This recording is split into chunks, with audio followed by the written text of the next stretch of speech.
புனித லூக்கா நற்செய்தியிலிருந்து வாசகம்.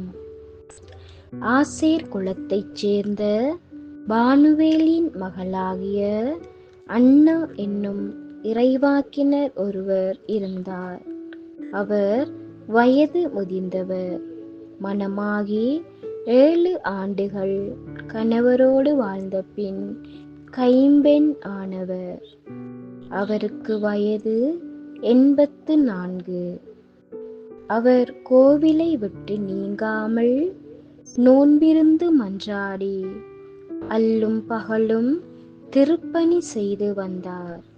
அவரும் அந்நேரத்தில் அங்கு வந்து கடவுளை புகழ்ந்து எருசலேமின் மீட்புக்காக காத்திருந்த எல்லாரிடமும் அக்குழந்தையை பற்றி பேசினார்.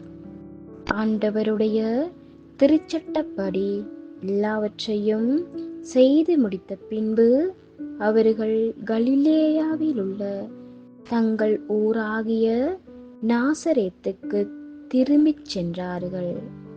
குழந்தையும் வளர்ந்து வலிமை பெற்று ஞானத்தால் நிறைந்து கடவுளுக்கு உகந்ததாய் இருந்தது. இது கிறிஸ்து வழங்கும் நற்செய்தி. கிறிஸ்துவே